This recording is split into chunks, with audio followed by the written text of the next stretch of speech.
वैसे अगर मैं आपसे कह दूं कि भाई मेरे पास दो वेक्टर है, एक की डायरेक्शन है वेस्ट और दूसरी की डायरेक्शन है ईस्ट, तो by algebraic law you can only add the magnitudes, you can not add the directions. आप डायरेक्शन को ऐड नहीं कर सकते, आप सिर्फ मैग्नीट्यूड ऐड कर सकते हैं by algebraic laws, but you can not add the direction. ठीक है, डायरेक्शन आप ऐड नहीं कर सकते। तो बिकॉज वेक्टर को ऐड करने का मतलब है कि you need to add magnitude as well as direction, and because algebra can not add the directions, इसीलिए हमने एक नया मेथड डिफाइन किया और एक नई मैथमेटिक्स पूरी क्रिएट करी गई, जिसको हम वेक्टोरियल लॉज का नाम देते हैं, या वेक्टर अलजेब्रा कहते हैं, या वेक्टर कैलकुलेशंस कहते हैं, जो भी कह लें।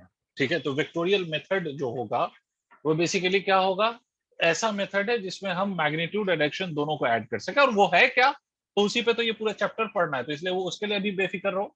अभी सिर्फ इतनी बात समझ लो कि आपके जितने भी वेक्टर्स हैं, they don't obey algebraic laws, rather they obey a different kind of law for their addition or subtraction or multiplication, and that law is called as vectorial laws. Yes Rishik? Sir मैं disconnect हो गया था अभी बीच में। Sir आप अभी क्या पढ़ा रहे हो? मैंने कुछ नहीं, अभी सिर्फ वेक्टर को डिफाइन किया। मैंने सिंपली ये बोला, वेक्टर चैप्टर हमने स्टार्ट किया था, इंट्रो दिया था आपको last time in the last class, अगर आपको याद हो ऋषिक।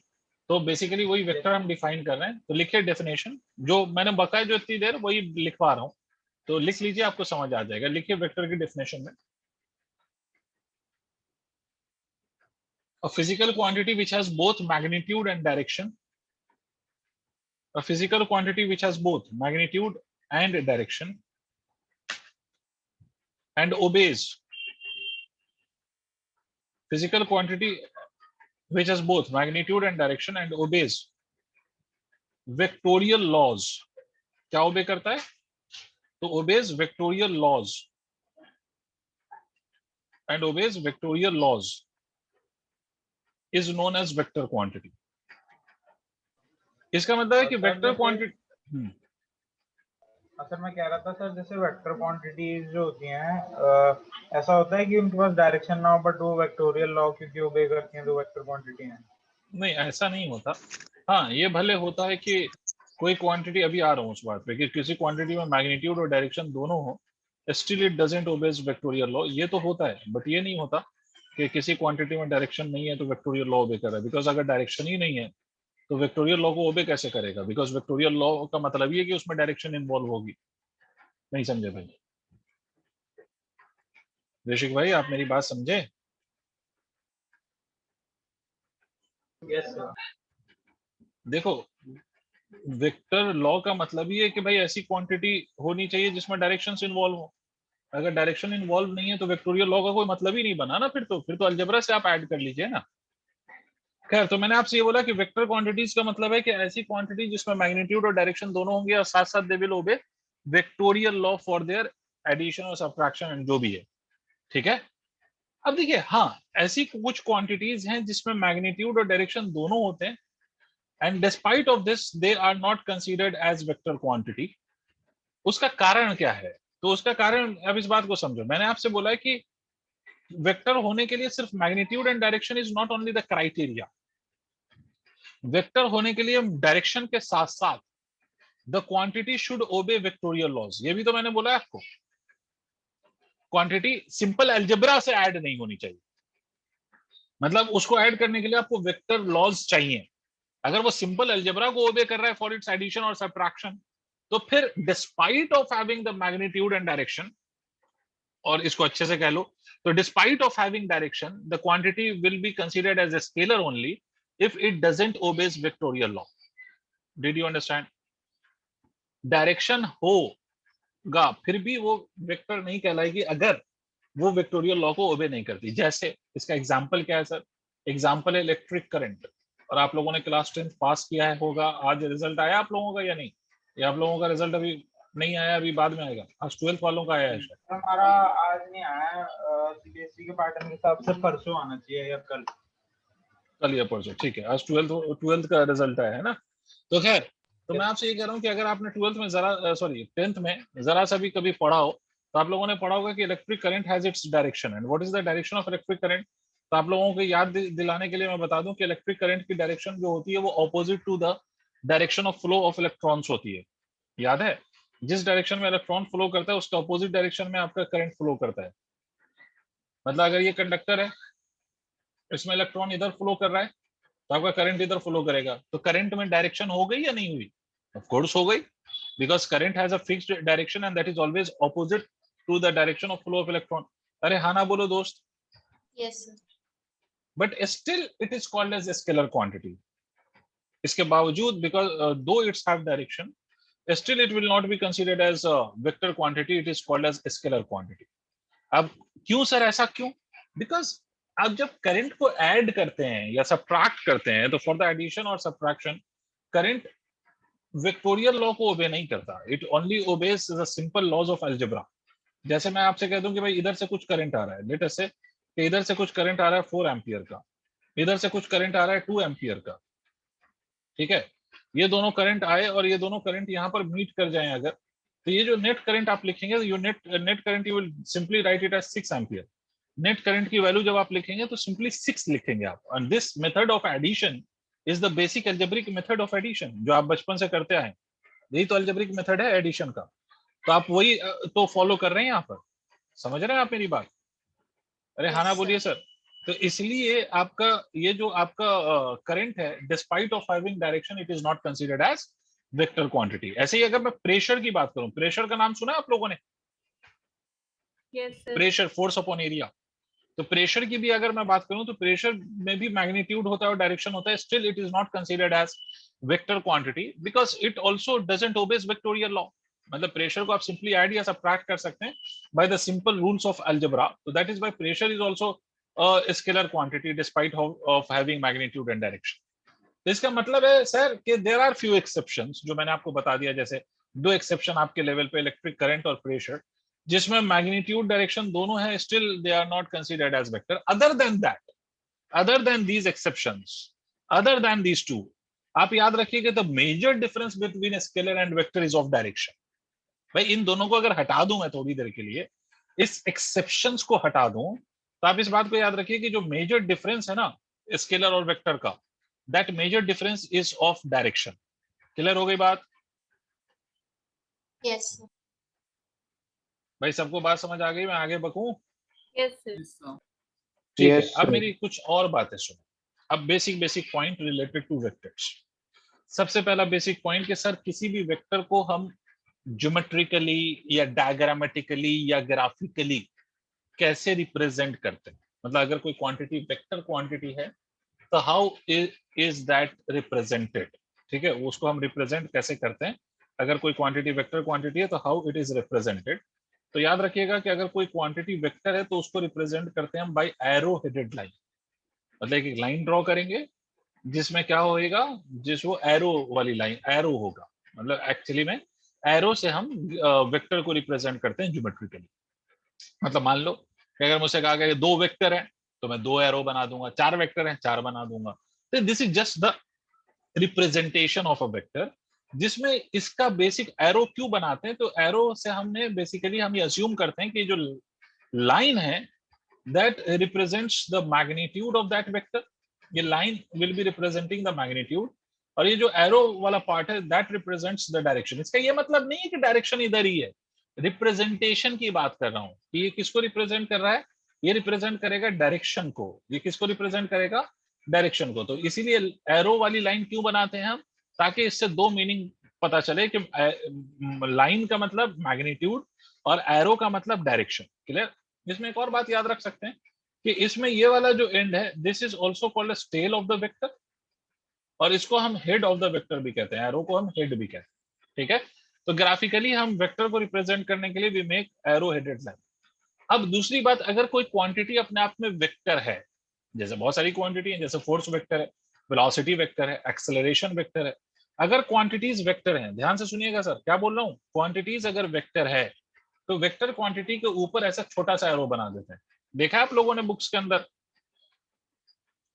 कोई भी क्वांटिटी Yes, अगर sir. वेक्टर होगी तो ऐसा छोटा सा एरो बना होगा। तो कभी भी अगर ऐसा छोटा सा एरो बना हुआ हो तो आपको समझ लेना है कि हम किस क्वांटिटी की बात कर रहे हैं। तो we are talking about the vector quantity, ठीक है, वेक्टर क्वांटिटी की बात हो रही है, ये मतलब होगा इसका। क्लियर? अच्छा भाई बहुत बढ़िया। अरे भाई इस पे ऐसे लगा दो, ये ऐसे लगा दो, तो ये वेक्टर है। और भी तरह से रिप्रेजेंट करते हैं, बट उससे अभी हमें मतलब नहीं है भाई। आजकल नया नोटेशन ये भी है कि वेक्टर के ऊपर एरो ना बना के सिर्फ ऐसा बना देते हैं, तो ये भी नोटेशन है वेक्टर का। ठीक है, ये भी वेक्टर का नोटेशन है, बट हम लोग तो एरो ही बना के काम करेंगे, हमारे लेवल पे तो एरो ही बनेगा। तो इसलिए मैं कह रहा हूँ कि एरो हेडेड लाइन बनाएंगे। दूसरी बात, अगर कहीं पर ऐसा हो कि ये आपने ऐसा बनाया और उसके साथ ऐसा दो डंडे लगा दिए, मॉड लगा दिए, इस दो डंडे को हम कहते हैं मॉड्यूलस। सुना है कभी आप लोगों ने? आप में से जिनके पास मैथ्स होगा शायद उन्होंने सुना हो। Sir Yes, maths sir. में पढ़ा है सर। Yes, ठीक है, sir. Very good. तो इसको मॉड्यूलस कहते हैं। मॉड्यूलस का बेसिक प्रॉपर्टी क्या है कि मॉड के अंदर कोई भी चीज निगेटिव भी होगी तो उसका जो रिजल्ट आएगा वो पॉजिटिव आएगा, है ना। मॉड खोलने पर वो क्या आएगा? पॉजिटिव आएगा। बट यहाँ पर मॉड लगाने का क्या मतलब है? अगर मैं किसी वेक्टर के साथ, जी बोलो बोलो ऋषिक बोलो। बस मैग्नीट्यूड ले रहे हैं मतलब ये। Very good, very good. अगर हमने किसी भी वेक्टर के साथ ऐसा मॉड बनाया है, इसका मतलब है कि I am only taking its magnitude, although it is a vector, but मैं सिर्फ उसकी किसकी बात कर रहा हूं, तो आई am only talking about its magnitude. क्या हो गया? अगर मैंने किसी, एक मिनट रुकिए, अगर मैंने कुछ ऐसा कर दिया तो इसका मतलब होगा कि आई एम, ये वेक्टर है but I have only taken its magnitude, I am not taking the whole of its direction, but I am only taking its magnitude. Is it clear? Yes, sir. ठीक है, तो Yes. ये तो basic basic बातें हो गई आपके vector से रिलेटेड कि भाई इस तरह से हम रिप्रेजेंट करते हैं, ये मैग्नीट्यूड होता है। ठीक है, और अगर हम डंडे लगा देंगे तो मैग्नीट्यूड हो जाएगा, अगर हम एरो वाला वो लगाएंगे तो इसका मतलब वेक्टर की बात कर रहे हैं। ठीक है, तो ये तो एक पॉइंट हो गया। अब आते हैं दूसरी बात पे सर। ये तो बहुत बच्चों वाली बात है, सबको लिखने की आवश्यकता नहीं है क्या जरूरत ये सब लिखने की? आई होप कि आपको समझ आ रही है बातें। अब हम एक और पॉइंट पे आते हैं जिसका नाम है टाइप्स ऑफ वेक्टर। वेक्टर के टाइप्स, टाइप क्या है वेक्टर के? तो एक्चुअली में अगर मैं बात करूं तो वेक्टर के टाइप की बात करूं मैं, तो वेक्टर के जो टाइप्स हैं बेटा, बहुत सारे टाइप्स हैं। और मैं लिखवाऊंगा नहीं, डोंट वरी, मैं लिखवाऊंगा नहीं, I will not dictate anything. ना तो आपको, ना तो आपको लिखना है ना रटना है, वो खुद ही याद हो जाएगा। हाँ, टाइप्स ऑफ वेक्टर में दो टाइप ऑफ वेक्टर जो है वो इंपॉर्टेंट है। एक का नाम है पोजीशन वेक्टर और एक का नाम है यूनिट वेक्टर, जिसका बहुत बारी यूज होगा। बट बाकी जितने भी टाइप्स बताऊंगा that is just for the sake of definitions and just for the sake of types, बस याद रखना। बट पोजीशन वेक्टर और यूनिट वेक्टर जो फाइनली बताऊंगा वो दो ऐसे टाइप्स हैं जो आपको हमेशा याद रखना है और वो उसका यूज भी होना है। तो टाइप्स ऑफ वेक्टर में क्या क्या है? बहुत सारे टाइप्स हैं। जैसे मान लीजिए एक पहला है वेक्टर जिसको हम कहते हैं पैरेलल वेक्टर। आप लोगों को सब एज अ डायग्राम बस नोट कर लोगे तो ही याद रह जाएगा। ठीक है ध्यान भाई, एज अ डायग्राम अगर आप नोट कर लोगे तब भी याद रह Yes, sir. जाएगा। पैरेलल वेक्टर का मतलब है कि if there are two vectors such that कि they are, their directions is same, so in that case the two vector will be considered as two parallel vectors. Parallel vector का मतलब है कि the two vector having the same direction, simply that is called as parallel vector. मान लो this is one vector A and this is another vector B. एक vector A को मैंने इस arrow से रिप्रेजेंट किया ऊपर वाले से, और नीचे वाले वेक्टर B को हमने ऐसे रिप्रेजेंट किया है। तो ये पैरेलल तब कहलाएंगे जब दोनों का मुंह एक तरफ है, मतलब डायरेक्शन सेम है। ठीक है। दूसरा, इक्वल वेक्टर्स। अब यही पैरेलल वेक्टर्स जो है आपके वो इक्वल हो जाएंगे अगर दो वेक्टर का मैग्नीट्यूड और डायरेक्शन दोनों इक्वल हो जाए। मतलब vector A is exactly equal to vector B अगर हो जाए तो इस केस में इसको हम इक्वल वेक्टर कहेंगे। याद रहे, इक्वल होने के लिए मैग्नीट्यूड के साथ साथ the direction should also be same. Equal होने के लिए magnitude and direction both should be same, तभी वो इक्वल माने जाएंगे। इसका मतलब सर एक बात क्लियर हो गई कि जितने भी इक्वल वेक्टर्स हैं, all equal vectors are parallel, but all parallel vectors are not equal. ये बात तो क्लियर हो गई आपको कि भाई पैरेलल होने के लिए बस डायरेक्शन सेम होना इज द कंडीशन, और डायरेक्शन सेम हो गया तो वो पैरेलल है। बट अगर डायरेक्शन के साथ साथ लेंथ वाइज भी, मतलब मैग्नीट्यूड वाइज भी सेम हो गया तो फिर उस केस में वो इक्वल हो जाएगा। इसका मतलब है इक्वल वेक्टर तो पैरेलल होगा ही, बट हर पैरेलल वेक्टर इक्वल नहीं होगा। ठीक है सर। तीसरा वेक्टर एंटी पैरेलल वेक्टर। हाँ बोलो बेटा। सर ये उल्टा नहीं होना चाहिए क्योंकि पैरेलल वेक्टर में डायरेक्शन इक्वल होती है बट इक्वल वेक्टर्स में मैग्नीट्यूड और डायरेक्शन दोनों इक्वल होती है, तो we should say that parallel vectors all parallel vectors are equal vectors. कैसे? फिर से सुनो, सोचो जो तुम कह रहे हो। पैरेलल का मतलब है सिर्फ their direction should be same. नहीं समझे? Yes, sir. मान लीजिए कि ये एक वेक्टर बनाया मैंने, ये एक वेक्टर बनाया, ये 10 मीटर लंबा वेक्टर, ये 2 मीटर लंबा, उल्टा कर दिया मैंने, सॉरी। मान लीजिए कि ये 2 मीटर का वेक्टर है, ये 10 मीटर का वेक्टर है, तो ये इक्वल है या पैरेलल है? Parallel. सिर्फ पैरेलल है ना? Yes, sir. यही मतलब हुआ। ठीक, अच्छा, ये ऐसे फिर से एक बार और बनाता हूँ, ये 4 मीटर है, ये 10 मीटर है, इक्वल है या पैरेलल है? Parallel. केवल पैरेलल, बहुत बढ़िया। बट ऐसे बना दूं कि ये भी 2 मीटर है और ये भी 2 मीटर है, अब क्या है ये? Equal vectors. क्या ये अभी भी पैरेलल है या नहीं है? Yes, sir. मतलब इक्वल है और पैरेलल साथ साथ है, Yes, समझ रही हैं आप? yes, but sir. यहाँ पर बताइए तो, यहाँ पर ये पैरेलल है, मगर क्या पैरेलल के साथ साथ ये इक्वल है? No, sir. नो सर, तो कौन सी बात सही होगी? Yes, sir. समझ आ गया?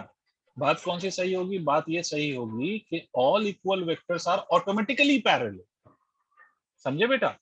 But all Yes. Parallel vectors are automatically not equal. Okay, sir. ठीक है। एंटी पैरेलल वेक्टर का क्या मतलब हुआ? एंटी पैरेलल वेक्टर का मतलब हुआ कि ऐसे दो वेक्टर जो ऑपोजिटली डायरेक्टेड हो, जिनका डायरेक्शन ऑपोजिट हो। मतलब ऐसे, मतलब ये कह सकते हो कि यहाँ पर पैरेलल वेक्टर में दो वेक्टर के बीच का एंगल 0 है, और यहाँ पर आप ऐसे भी कह सकते हो कि दो वेक्टर के बीच का एंगल 180 डिग्री। ठीक है। इसी तरह से और क्या टाइप है वेक्टर के? को इनिशियल वेक्टर। को इनिशियल वेक्टर, को इनिशियल वेक्टर का क्या मतलब होगा कि ऐसे वेक्टर जिनका को वर्ड आया कॉमन से, कॉमन का को है ये। ठीक है, इसका मतलब ऐसे वेक्टर्स जिनका जो स्टार्टिंग पॉइंट है वो कॉमन है। जैसे ये एक वेक्टर ड्रॉ कर दिया, इधर से एक वेक्टर ड्रॉ कर दिया, इधर से एक वेक्टर ड्रॉ कर दिया, तो ये को इनिशियल वेक्टर कहलाएगा। जैसे डाइवर्जिंग बीम होता है, क्लास 10th में आपने पढ़ा होगा। इसी तरह से आता है को टर्मिनेटिंग। को वर्ड जब भी आ जाए इसका मतलब है कॉमन की बात हो रही है। को टर्मिनेटिंग मतलब कॉमन टर्मिनेटिंग पॉइंट होगा सबका, सब एक पॉइंट पे आकर टर्मिनेट हो रहे होंगे। तो ये ऐसे आएगा, ये ऐसे आएगा, ये ऐसे आएगा, ये को टर्मिनेटिंग वेक्टर है। डिड यू अंडरस्टैंड बेटा? सर जरूरी है इस पॉइंट पे आके वो खत्म जीरो बिल्कुल वेक्टर हो जरूरी जाए? है, बिल्कुल जरूरी है कि एक पॉइंट पे आके मिले तभी को टर्मिनेटिंग होगा। और ना यही कारण, इंटरसेक्ट। हाँ इंटरसेक्ट नहीं, एक पॉइंट पे आके मिलना है तब उसको को टर्मिनेटिंग कहेंगे। मिलते हुए निकल जाएगा नहीं, मिलेगा आके एक पॉइंट पे। जैसे कन्वर्जिंग बीम की जो डेफिनेशन है, कन्वर्जिंग बीम याद है? Yes sir. तो that is the same for co terminating vector. अरे आप इसको एज इट इज नोट कर लो, कोई डेफिनेशन लिखने की जरूरत नहीं है, टाइम पास बातें बिल्कुल ना, तो कोई आपसे एग्जाम में पूछेगा, बस जस्ट फॉर द नॉलेज आप इसको एज इट इज नोट कर लो। इसी तरह से एक और वेक्टर होता है जिसको हम कहते हैं coplanar vector. Can you tell me कि what is your intuition about coplanar vector? अगर इतना समझ लिया आपने तो इसके Acts in हिसाब the से आप same बता plane. पाएंगे जी? Acts in the same plane.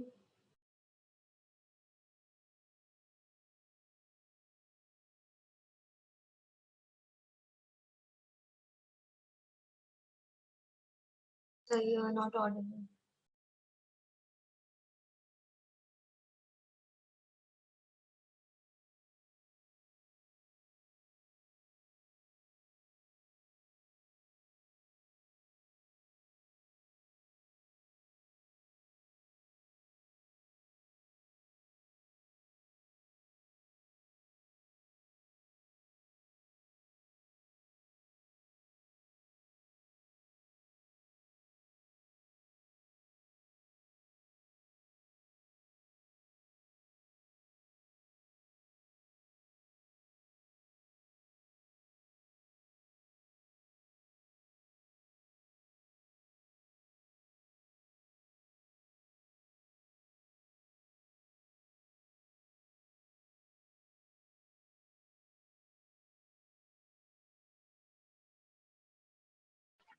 Unfortunately मैं डिस्कनेक्ट हो गया था बच्चों, तो खैर वो आप लोगों ने नोट कर लिया था क्या? Yes sir. Yes, sir. ठीक है, तो अगर नहीं भी नोट किया होगा तो ये जो रिकॉर्डिंग होगी ना इसकी, वो रिकॉर्डिंग में देख लेना, बिकॉज मैं बिल्कुल दोबारा उसको नहीं लिखने वाला यार, वो टाइम खराब होगा फिर से। चलिए सर, इसमें फर्दर और दो बातें कर लेते हैं। अब जो मैं दो वेक्टर बता रहा हूँ दैट इज मोस्ट इंपॉर्टेंट, ठीक है। अब वो दो वेक्टर्स कौन कौन से हैं? तो एक का नाम है बेटा, एक जो वेक्टर जिसकी हम बात करेंगे that is the unit vector, और दूसरा जो वेक्टर है जो इंपॉर्टेंट है हमारे लिए बहुत ज्यादा, दैट इज पोजीशन वेक्टर। तो यूनिट वेक्टर का क्या मतलब है, पहले तो समझो बहुत अच्छे से। यूनिट, यूनिट का क्या मतलब? तो ऐसा वेक्टर जिसका मैग्नीट्यूड 1 हो, a vector whose magnitude is unity or 1, that is basically called as unit vector। ऐसा वेक्टर जिसका मैग्नीट्यूड कितना हो, 1 हो, उसी को हम क्या कहते हैं? उसी को हम यूनिट वेक्टर कहते हैं। क्लियर है? उस वेक्टर को हम क्या कहते हैं बच्चों? यूनिट वेक्टर कहते हैं। आप ध्यान से सुनिए, उस वेक्टर को हम यूनिट वेक्टर कहते हैं। एक मिनट रुकिएगा, एक और डिवाइस मुझे कनेक्ट करना है, जल्दी कनेक्ट हो जाए।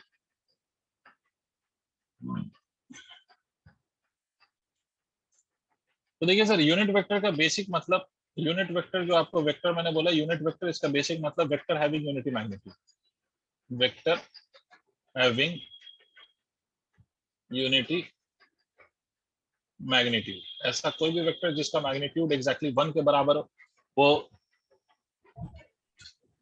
यूनिट वेक्टर कहलाएगा। जैसे फॉर एग्जांपल अगर मैं आपसे कहूं कि मेरे पास कोई वेक्टर है, मान लीजिए वो वेक्टर है वेलोसिटी वेक्टर, और उस वेलोसिटी की वैल्यू है 1 मीटर पर सेकंड, तो वेलोसिटी वेक्टर का जो मैग्नीट्यूड हुआ वो कितना हो गया? 1 हो गया, तो it will be considered as unit vector.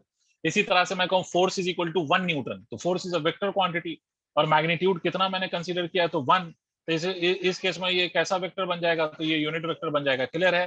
तो ऐसा कोई भी वेक्टर जिसका मैग्नीट्यूड 1 है that will be considered as unit vector. I hope आपको मेरी बात समझ में आ गई। अब इससे रिलेटेड दूसरी बात और काम की सुनेंगे, व्हेन कैन यू गेट और when you can make a unit vector from a vector. तो अगर इस बात को समझो, यूनिट वेक्टर बनाने का तरीका, अगर हम किसी भी वेक्टर को, ध्यान से सुनिएगा, अगर हम किसी भी वेक्टर को उसके मैग्नीट्यूड से डिवाइड कर दें तो इट बिकम्स यूनिट वेक्टर। ध्यान से सुन ऋषिक, फॉर एग्जांपल मान लो मेरे बच्चे, मेरे बेटे, मेरे लाल, कि अगर मैं आपसे कहूं कि एक वेक्टर है force is equal to 10 newton और इसकी डायरेक्शन है वेस्ट, तो ये वेक्टर है या नहीं है? ये बताओ, ये फोर्स का वेक्टर है या नहीं है? बेटा बोलना पड़ेगा दोस्त। It's a it's a force vector because it has direction and the direction of that is towards waste, तो ये फोर्स वेक्टर हो गया। जिसमें 10 क्या चीज है? तो 10 इसका मैग्नीट्यूड है। इस फोर्स के वेक्टर को मैं इसके मैग्नीट्यूड से डिवाइड कर रहा हूं, मतलब 10 न्यूटन से डिवाइड कर, ये कैंसिल होके क्या बचेगा? 1 वेस्ट। और यही वेक्टर क्या कहलाता है? Unit vector. ऐसा ही वेक्टर क्या कहला जाएगा? Unit vector. तो इसका मतलब क्या हो गया? इसका मतलब ये हो गया कि ऐसा कोई भी वेक्टर जिसको हम उसके मैग्नीट्यूड से डिवाइड कर देंगे तो वो क्या बन जाएगा? वही वेक्टर यूनिट वेक्टर बन जाएगा। मतलब vector divided by its magnitude. आप कोई भी वेक्टर दो मुझे, मैं उसको सिर्फ उसके मैग्नीट्यूड से डिवाइड कर दूंगा and that will become a unit vector. Is it clear? Is it understood? Yes sir. ठीक है। तो इसलिए बेटा मैथमेटिकली हम लिखते हैं vector divided by its magnitude is called as unit vector. ये हम लिखते हैं मैथमेटिकली। कोई भी वेक्टर जो उसके मैग्नीट्यूड से डिवाइड कर दें तो ये यूनिट वेक्टर बन जाता है। This is the mathematical formula for the unit vector. ये जो मैंने बनाया इसको कैप पढ़ते हैं या हैट भी पढ़ा जाता है, but in foreign countries, India में अपन कैप पढ़ते हैं इसको। तो किसी के ऊपर भी कैप लगा दूं तो वो यूनिट वेक्टर कहलाएगा। जैसे किसी भी बी देयर एनी सिंबल, अगर it is with a cap तो that will be called as unit vector. जैसे अगर कोई भी सिंबल लगा के ऊपर एरो लगा दूं तो that will become a vector. उसी तरह से कोई भी सिंबल लगा के अगर कैप लगा दूं तो that becomes a unit vector. ये मतलब है इसका। अच्छा सर, बहुत बढ़िया सर, यहां तक तो बात समझ में आ गई। इसी का एक दूसरा मतलब समझो, अगर हम किसी भी मैग्नीट्यूड को यूनिट वेक्टर से मल्टीप्लाई कर दें तो क्या बन जाएगा वो? तो ultimately it will become a vector. क्या मेरी बात समझ में आई? सोचिए, आप एक वेक्टर लीजिए और आप उस वेक्टर के मतलब मैग्नीट्यूड लीजिए और उसको यूनिट वेक्टर से मल्टीप्लाई कर दीजिए तो वेक्टर बन जाएगा ना। क्यों? क्योंकि देखो, वेक्टर और स्केलर में किस बात का डिफरेंस है? एक्सेप्शन हटा दो तो what is the major difference between scalar and vector quantity? Exception हटा दीजिए, डायरेक्शन। और यूनिट वेक्टर अगर आप ध्यान से देखें तो it is nothing but the direction. Unit vector को अगर आप बहुत ध्यान से सोचें तो ये डायरेक्शन ही तो है। अल्टीमेटली अपने आप में एक डायरेक्शन ही तो है बस, क्योंकि इसका मैग्नीट्यूड तो 1 होना है। अब देखो, अगर कोई स्केलर क्वांटिटी है या मैग्नीट्यूड है, उसको वेक्टर बनाना है, तो आप उसको डायरेक्शन दे दो।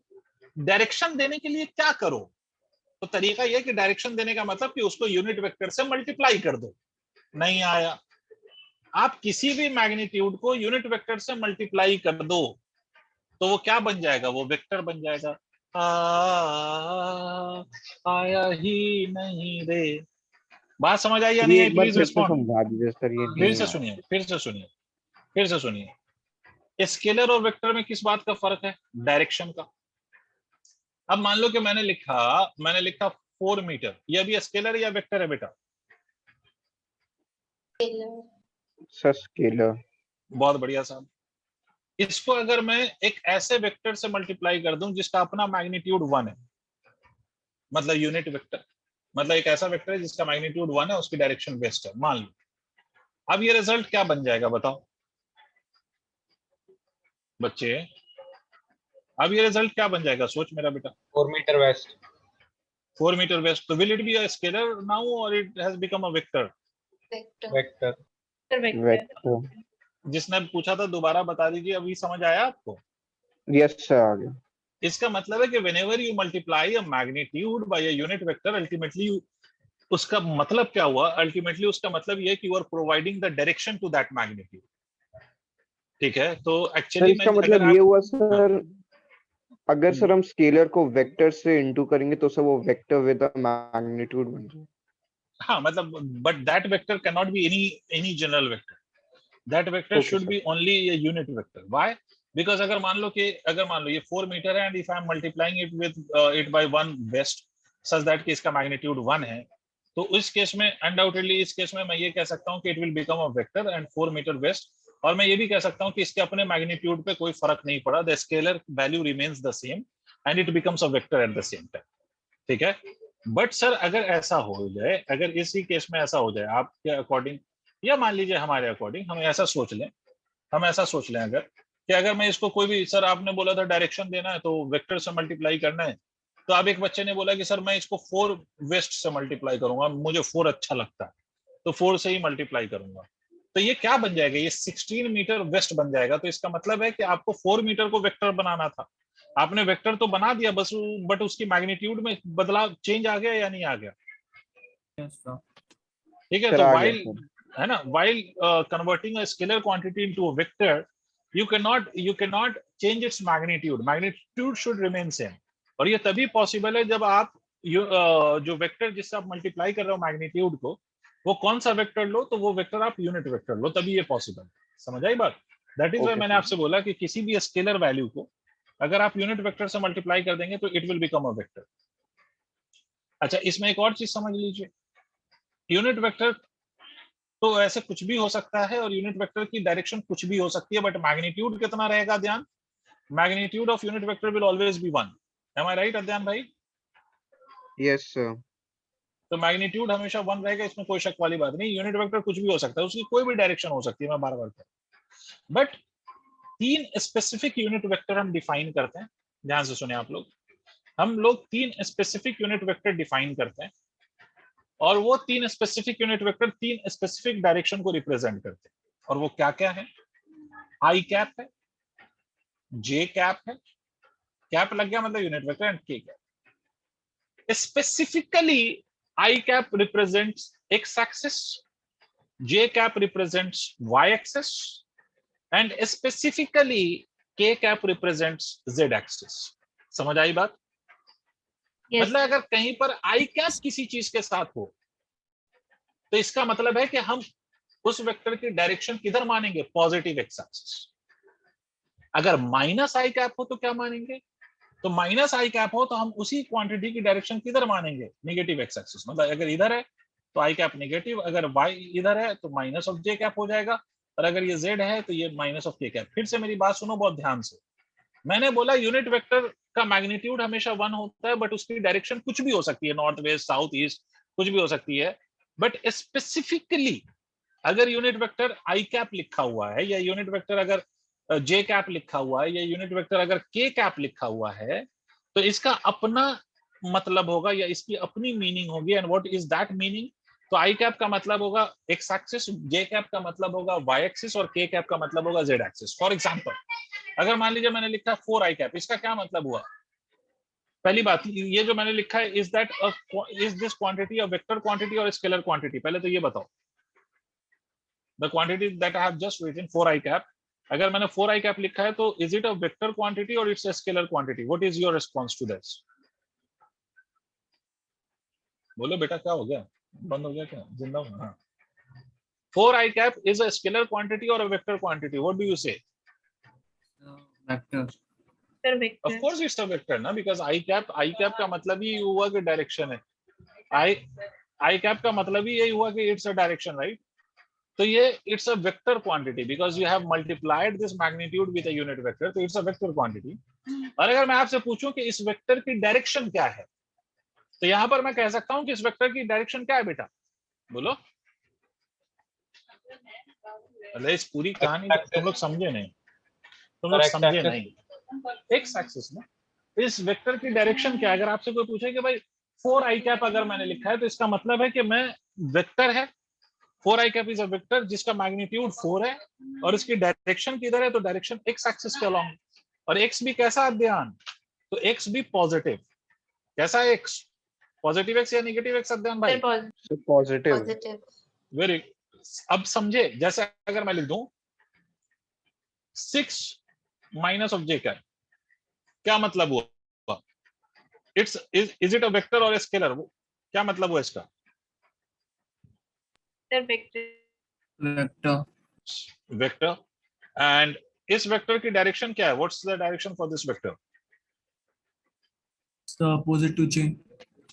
Yes. ऑपोजिट टू जे मतलब negative Y axis. Opposite to J नहीं कहो, नेगेटिव वाई एक्सिस। समझ आई बात? Yes. Sir. अगर ये पॉजिटिव, ये अगर 6 जे कैप लिखते तो इसका क्या मतलब होता है? Positive Y axis, positive direction होती पॉजिटिव वाई एक्सिस। और अगर नेगेटिव जे लिख दिया इसका मतलब है direction is towards negative Y axis. ऐसे के लिख दूं 10 के कैप, क्या मतलब हुआ इसका? बोलते चलो, मतलब समझाते चलो। Positive Z axis. Positive x. Positive Z, K cap मतलब जेड एक्सिस। समझ आई बात? तो यूनिट Yes, वेक्टर sir. का अगर स्पेसिफिकली आई जे के लिखा हुआ है तो इसका बेसिक मतलब होगा आई मतलब पॉजिटिव एक्स एक्सिस, जे मतलब पॉजिटिव वाई एक्सिस एंड के मतलब पॉजिटिव जेड एक्सिस। और अगर आप आई जे के पॉजिटिव को रिप्रेजेंट करता है तो माइनस आई माइनस जे माइनस के निगेटिव एक्सिस को रिप्रेजेंट करता है, उसी निगेटिव एक्स वाई और जेड। क्लियर है? आगे बढ़ जाएं। यूनिट वेक्टर Yes, का मतलब sir. समझ में आ गया होगा आप लोगों को। Yes, sir. ये यूनिट वेक्टर का मतलब है ऐसा वेक्टर जिसका अपना मैग्नीट्यूड कितना होगा, तो the magnitude of this unit vector would be equal to 1। मतलब unit vector is generally used for the direction. तो आप ये कह सकते हो कि यूनिट वेक्टर एक ऐसा वेक्टर है जो डायरेक्शन बताता है स्पेसिफिकली, ठीक है? वैसे तो हर वेक्टर में डायरेक्शन होता है, बट यूनिट वेक्टर स्पेशली क्या बता रहा होता है? डायरेक्शन बता रहा होता है। ठीक है, आई होप यहाँ तक समझ में आ गया। तो एक और वेक्टर के टाइप पे हम डिस्कशन कर लें, उसके बाद वेक्टोरियल लॉ वॉ पे बात करेंगे। तो next is position vector. Next type of vector लिखो पोजीशन वेक्टर।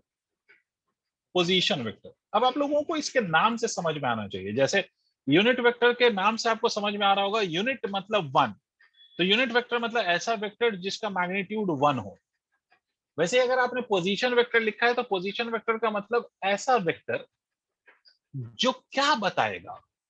तो ऐसा vector which gives the position, ऐसा कोई भी वेक्टर जो पोजीशन बता रहा हो, तो that vector will be called as position vector.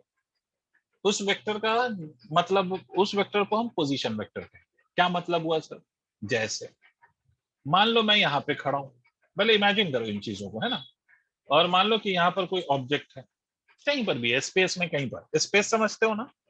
मतलब ऐसा रीजन जिसमें एक्स वाई जेड तीनों है, तो ये स्पेस में कहीं पर भी ये ऑब्जेक्ट। मैं अपने रेस्पेक्ट में अगर इस ऑब्जेक्ट को देखूं तो मेरे रेस्पेक्ट में ये ऑब्जेक्ट की कुछ डिस्टेंस भी है और साथ साथ इसकी एक पर्टिकुलर डायरेक्शन है with respect to me. Tell me yes और नो। मतलब Yes. इस ऑब्जेक्ट को अगर मुझे बताना है कि ऑब्जेक्ट कहां पर है, तो मुझे दो चीजें चाहिए होंगी मेरे रिस्पेक्ट में इस ऑब्जेक्ट को की लोकेशन को डिफाइन करने के लिए। And what will be the two required quantities? तो one will be the distance from me, that is the magnitude, और दूसरा क्या कि किस डायरेक्शन में है मेरे रिस्पेक्ट में। ठीक है। Yes sir. तो इसका मतलब है मुझे मैग्नीट्यूड और डायरेक्शन दोनों चाहिए, और ऐसी क्वांटिटी जिसमें मैग्नीट्यूड और डायरेक्शन दोनों होती है उसको हम वेक्टर कहते हैं। इसका मतलब कि मेरे से यहां तक अगर एक वेक्टर बना दिया जाए, ड्रॉ कर दिया जाए, तो इस वेक्टर को वैल्यू हमें दोनों चीजें बता रहा होगा। इसका मैग्नीट्यूड भी बताएगा कि ये कहां पर है, ये कितने डिस्टेंस पर है, और साथ साथ मुझे डायरेक्शन भी बता रहा होगा कि ये किस डायरेक्शन में। क्लियर है? तो ऐसा वेक्टर जो मैग्नीट्यूड और डायरेक्शन दोनों बताता है किसी भी ऑब्जेक्ट का या किसी भी पॉइंट का in space with respect to some fixed origin. अच्छा, ऑरिजिन का फिक्स होना जरूरी है। मतलब अगर मैं अपने रेस्पेक्ट में बात कर रहा हूं तो मेरे रेस्पेक्ट में ये पोजीशन वेक्टर है, ठीक है। लेकिन अगर मान लीजिए कि मैं कोई दूसरा बंदा यहाँ पे खड़ा कर दूं, let me have an another guy standing somewhere here, अगर उसके रेस्पेक्ट में इसी पार्टिकल को ऑब्जर्व किया जाए, इसी ऑब्जेक्ट को ऑब्जर्व किया जाए, तो इसके लिए जो पोजीशन होगी या पोजीशन वेक्टर होगा, will it be same, will that be same और will it be different? Logically सोचो, मेरे रेस्पेक्ट में ये कुछ राइट की तरफ दिखाई दे रहा है, इसके रेस्पेक्ट में कुछ लेफ्ट की तरफ है, तो डिफरेंट हो गया ना। इसीलिए Yes. बेटा पोजीशन वेक्टर की वैल्यू हमेशा किसी फिक्स्ड ऑरिजिन के रेस्पेक्ट में ही डिफाइन हो सकती है। ये बात ऐसे ही है जैसे मोशन, कोई भी बॉडी मोशन में है या रेस्ट में है वो कोई ऑब्जर्वर बता सकता है। A body can be either at rest और motion with respect to some fixed observer. ऐसा नहीं है कि कोई बॉडी अगर मोशन में है तो it will be in motion with respect to each and every observer in the world. उसी तरह से ये पोजीशन वेक्टर की बात है। तो पोजीशन वेक्टर मतलब ऐसा कोई भी वेक्टर जो किसी पार्टिकल की पोजीशन बताता हो in space with respect to some fixed origin. तो क्या लिखिएगा position vector? Vector which gives position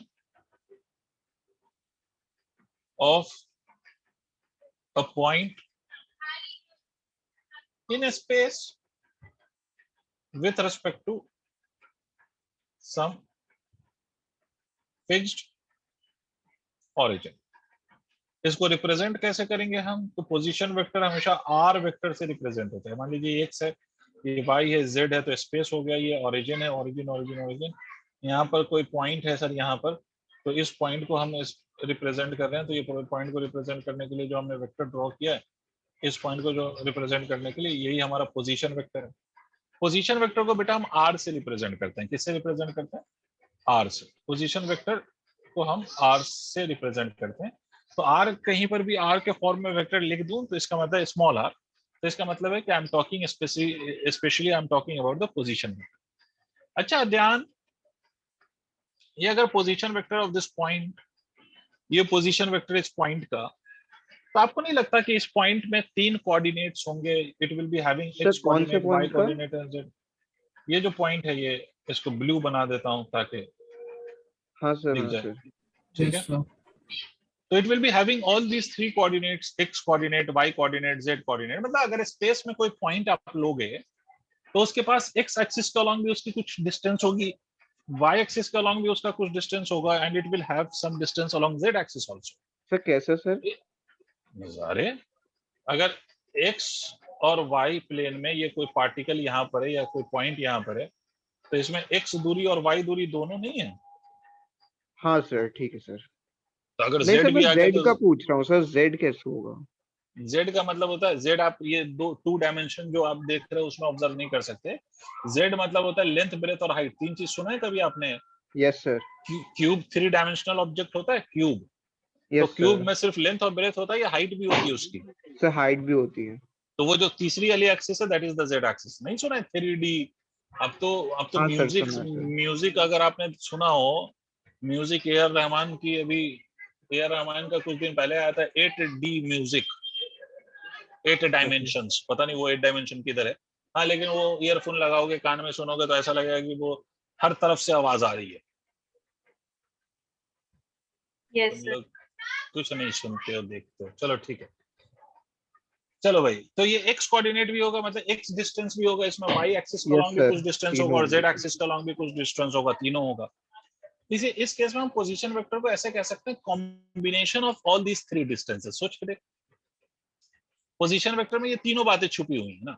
कि पार्टिकल कहां पर है, तो उसका एक्स एक्सिस के अलोंग क्या लोकेशन है, वाई के अलोंग क्या लोकेशन है, जेड के अलोंग क्या लोकेशन है, इन तीनों के कॉम्बिनेशन ही को हम पोजीशन वेक्टर का नाम दे रहे हैं। तो इसको हम ऐसे लिख सकते हैं X I cap plus of Y J cap plus of Z K cap. पता नहीं सर क्या लिखा, तुम नहीं समझा सर, हमने तो बिल्कुल नहीं समझा। भाई एक्स का मतलब है कि एक्स एक्सिस के अलोंग उसकी डिस्टेंस, वाई एक्सिस के अलोंग उसकी डिस्टेंस, और जेड के अलोंग उसकी डिस्टेंस। ये वेक्टर फॉर्म में है, याद रहे ये वेक्टर फॉर्म में है। आगे थोड़ी देर के बाद आपको समझ में आएगा, वैसे मैं यहाँ पर लिख देता हूँ किसी बच्चे में अगर कोई कंफ्यूजन हो।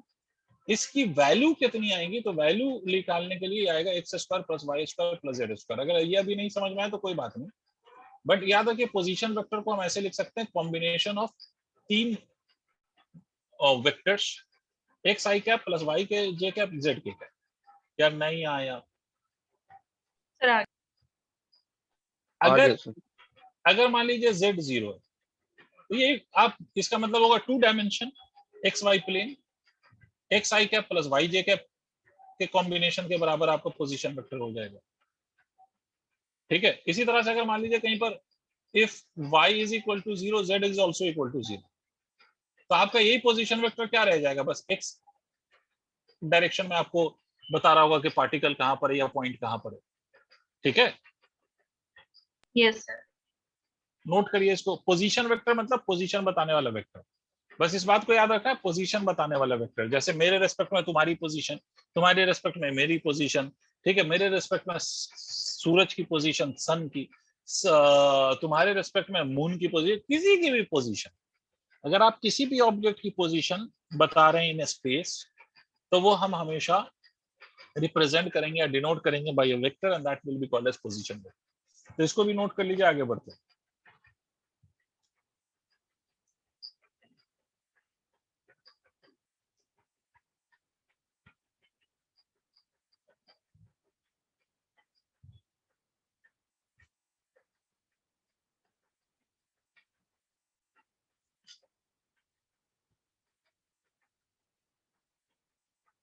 सर जी सर जरूरी नहीं है ना ये पोजीशन वेक्टर ही हमेशा, मतलब कोई और रिस्पेक्ट में अगर ग्राफ हो ये मतलब एक्स वाई जेड अलग चीज रिप्रेजेंट कर रहे हो, तो सर ये कोई और क्वांटिटी भी है ना। क्वेश्चन ही नहीं समझा मैं, फिर से समझाइए मुझे क्वेश्चन। आप क्या पूछना चाह रहे हैं, फिर से बताइए एक बार। सर जैसे ये जो पोजीशन का आपने बताया सर, ये तो डिस्टेंसेस के रिस्पेक्ट में ना, हर एक्सिस डिस्टेंस बता रहा है। सर अगर हम कोई और चीजें ले लें तो हम कोई और उसको भी इसी फॉर्म में कर सकते हैं। मतलब चीज का मतलब नहीं समझ में आ रहा, क्या चीज? मतलब सर कोई और वेक्टर, मतलब सर जरूरी नहीं है ना वो पोजीशन वेक्टर या किसी और चीज का, जैसे अगर स्पीड वेक्टर या वो ऐसे कर ले हम। और मतलब स्पीड वेक्टर या वेलोसिटी वेक्टर, ये भी मोर देन एक एक्सिस के अलोंग उसकी डायरेक्शन हो सकती है, ऐसा कहना चाह रहे हैं? मतलब रिजॉल्व कर लें उसको भी हम ऐसे ही। हाँ हाँ, ऐसा कहना चाह रहे हैं ना आप, बिल्कुल हाँ सर कह कर सकते हैं सकते आप, हैं ना। बिल्कुल बिल्कुल वो, लेकिन उसका ये मतलब होगा कि उस वेक्टर के वो कंपोनेंट्स हैं, वो अभी आगे पढ़ेंगे हम लोग ना, वो रिजोल्यूशन ऑफ वेक्टर आगे है, उसमें भी टाइम है थोड़ा, बट वो हम पढ़ेंगे। तो वो उसके कंपोनेंट्स कहलाएंगे। अगर आपने पढ़ा है ऋषि, तो वो उसके कंपोनेंट्स है, तो किसी भी वेक्टर के कंपोनेंट्स कुछ भी हो सकते हैं, समझ आई बात? बट स्पेसिफिकली सर जब वो हम भी ऐसे ही पोजीशन, होता है। हाँ बिल्कुल ऐसा ही होता है, उसके कंपोनेंट्स निकाले जाते हैं, उसको कैसे लिखा जाता है वो हम सीखेंगे। बट स्पेसिफिकली जब हम पोजीशन वेक्टर की बात करते हैं, तो पोजीशन वेक्टर में हम एक्चुअली में पोजीशंस बता रहे होते हैं। ठीक है, कि एक्स एक्सिस के अलोंग क्या पोजीशन है, वाई के अलोंग क्या पोजीशन है, जेड के अलोंग क्या पोजीशन। समझ में आई बात? हाँ, ये अलग बात है कि किसी भी वेक्टर का हम 3 कंपोनेंट ले सकते हैं, कंपोनेंट एक अलग चीज है और पोजीशन एक अलग चीज है। मतलब किसी भी चीज को मैं देख रहा हूं, तो मेरे रेस्पेक्ट में वो कहां पर है, वो एक्चुअली में उसकी पोजीशन है। और कंपोनेंट क्या है? कंपोनेंट एक्चुअली में होता है कि किसी भी वेक्टर का हर एक्सिस के अलोंग क्या क्या इफेक्ट है, तो वो एक अलग चीज है। समझ रहे हो ऋषिक? Yes sir. हाँ वो, हाँ लिखते ऐसे ही है कंपोनेंट को, जैसे मैंने पोजीशन वेक्टर को लिखा है वैसे ही कंपोनेंट के फॉर्म में भी लिखते हैं, तो वो हम आगे समझेंगे, डोंट वरी अबाउट दैट। चलिए सर, तो यहाँ तो हो गया आपका टाइप ऑफ वेक्टर, इस पे कोई रॉकेट साइंस काम हमें नहीं करना। टाइप ऑफ वेक्टर आप लोगों को पता है, जिसमें आपको ध्यान भाई, 2 इंपॉर्टेंट टाइप ऑफ वेक्टर कभी नहीं भूलना, एक है यूनिट वेक्टर और दूसरा है पोजीशन वेक्टर। यूनिट वेक्टर का मतलब होता है कि भाई ऐसा वेक्टर जिसका अपना मैग्नीट्यूड 1 हो, और उसकी डायरेक्शन कुछ भी हो सकती है, बट अगर आई कैप, जे कैप, के कैप लगा हुआ हो तो वो स्पेसिफिक डायरेक्शंस को रिप्रेजेंट कर रहा होगा।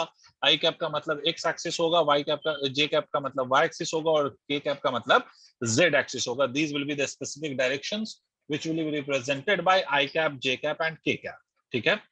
और दूसरा पोजीशन वेक्टर, मैंने आपको ये बताया, position vector is basically a vector which will give you the magnitude and direction of a point in space with respect to some fixed origin. Fixed origin के रिस्पेक्ट में ये बताएगा।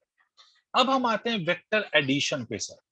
ठीक है, वेक्टर एडिशन, ये तो हमें समझ में आ गया कि वेक्टर क्या क्या टाइप का है, नहीं है। अब अगर मान लीजिए दो वेक्टर हों, तो जैसे हम अलजेब्रा में ऐड करते हैं भाई, किसी भी दो नंबर को ऐड कर सकते हैं। अब वेक्टर में अगर दो वेक्टर्स होंगे तो कैसे ऐड करेंगे? बिकॉज सर आपने पहले ही बोला कि vector has both magnitude and direction, and by algebra you can not add vectors because with the help of algebra you can only add magnitudes, you cannot add direction। तो आप magnitude add कर सकते हैं, direction add नहीं कर सकते algebraic law से। तो भाई आप कैसे ऐड करेंगे वेक्टर्स को? तो इसके लिए लॉ है बेटा, और उन्हीं लॉ को वेक्टर लॉस कहा जाता है। और जो लॉ अभी हम डिस्कस करने जा रहे हैं उसका नाम है ट्राइंगल लॉ। कौन सा law? Triangle law of vector addition. Triangle law of vector addition. पहले इसका ज्योमेट्रिकल मीनिंग हम समझेंगे, फिर उसके बाद इसका हम रिजल्ट ड्राइव करेंगे। ठीक है, triangle law of vector addition. अब ध्यान से सुनो, ये लॉ ये कहता है कि अगर मैं दो वेक्टर ले लूं